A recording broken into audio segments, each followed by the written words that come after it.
On parle beaucoup de réveil spirituel, de feu, de puissance, de moments où Dieu semble agir de manière exceptionnelle. Quand on dit réveil, on imagine souvent des foules, des miracles visibles, des églises pleines à craquer. À Azusa, certains tombaient à genoux avant même d'entrer dans le bâtiment. Au pays de Galles, les mines fermaient parce que les ouvriers étaient trop occupés à pleurer leurs péchés. Ça, c'était le feu, le vrai. Mais quand on regarde l'histoire honnêtement, une chose frappe. Les réveils ne durent jamais.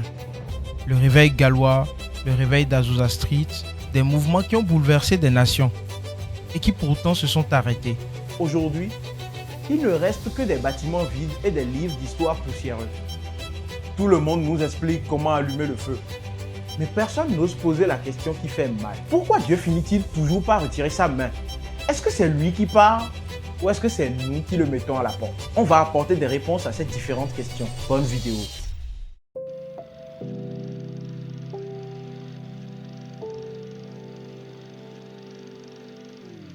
Pour beaucoup, un réveil, c'est des malades guéris, des membres qui repoussent et une organisation bien rodée.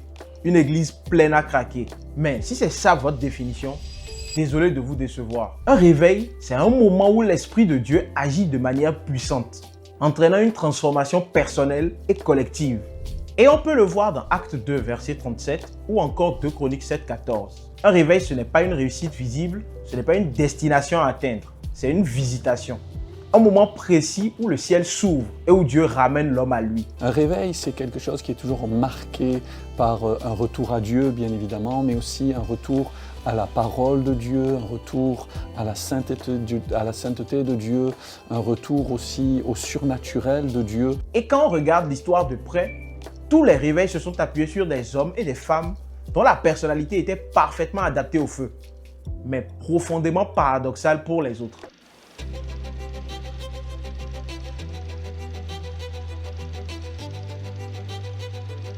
Lorsqu'on questionne l'histoire, le feu descend uniquement quand l'homme s'efface. Evan Roberts, par exemple, il était profondément effacé. Pendant les réunions de prière, il restait silencieux parfois pendant des heures pour ne pas prendre la place de l'esprit. Quant à Seymour, il allait jusqu'à cacher sa tête dans une boîte en bois pour que personne ne le regarde. The Holy Ghost was in control. Seymour was the leader. He spent most of his time behind the pulpit with his head in a box, praying and waiting on the Lord. Le réveil naît dans le vide de notre ego. Et qu'on cherche à devenir la star du moment, le feu commence à s'étouffer.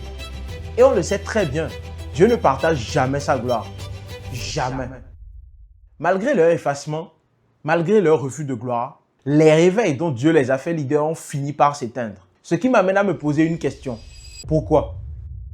Pourquoi le réveil gallois s'est-il arrêté? Pourquoi le réveil d'Azusa Street, à un moment donné, a fini par s'éteindre? Avant de répondre à cette question dans la suite de la vidéo, abonne-toi, active la cloche de notification, partage la vidéo dans les groupes WhatsApp, les groupes Facebook ou partout ailleurs où ce genre de message peut intéresser des gens.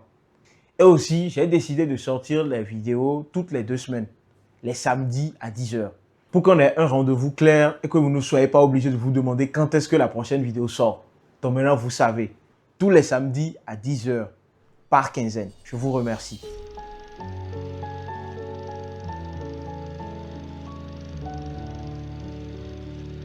Alors pourquoi ça s'arrête?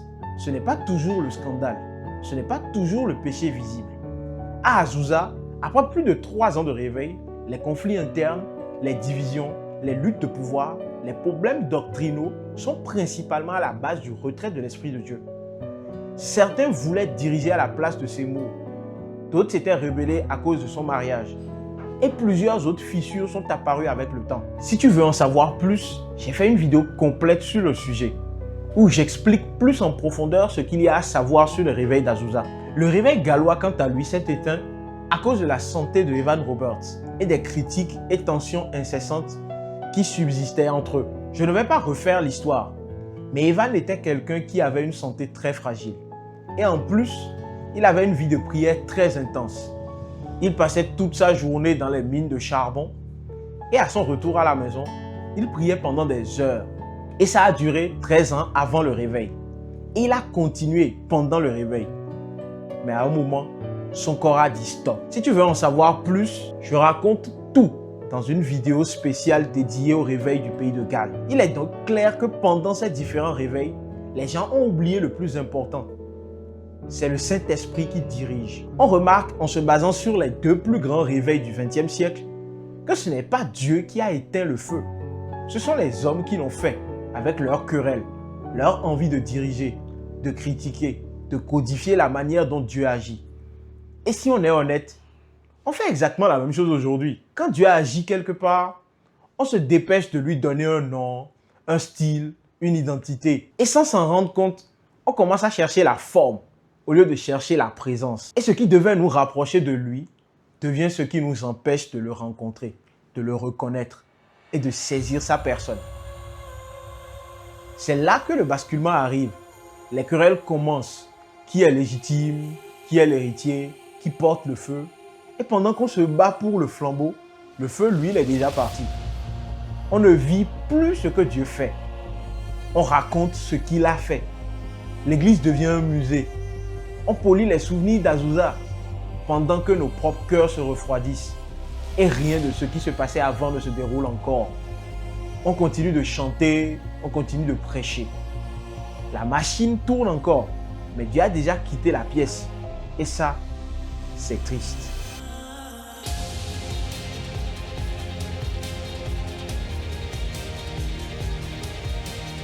Et si le réveil n'était pas fait pour durer? Une alarme qui sonne toute la journée, ce n'est plus une bénédiction, c'est un cauchemar. Elle est là pour te réveiller, pas pour vivre à ta place. Le plan de Dieu n'a jamais été de nous maintenir sous une tente spirituelle dans une extase permanente. Le plan de Dieu, c'est de nous secouer, pour qu'on se lève et qu'on marche. Et si le réveil, c'était pour qu'on puisse aller à travers le monde et faire des disciples, partager Dieu à ceux qui ne le connaissent pas encore, pour que son peuple continue de grandir. Je reste conscient que même si c'est sa volonté, ce n'est pas de la façon dont ça s'est déroulé dans les exemples utilisés qu'il aurait voulu que ça se déroule. Regarde autour de toi, regarde dans ton cœur.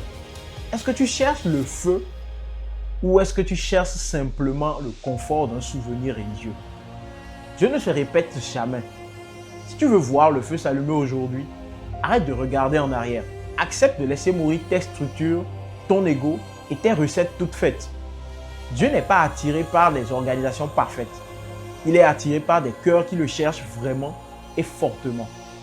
Si tu veux en savoir plus sur le réveil d'Azusa ou sur le réveil du pays de Galles, je laisse les deux vidéos en description. Et surtout, n'oublie pas de t'abonner.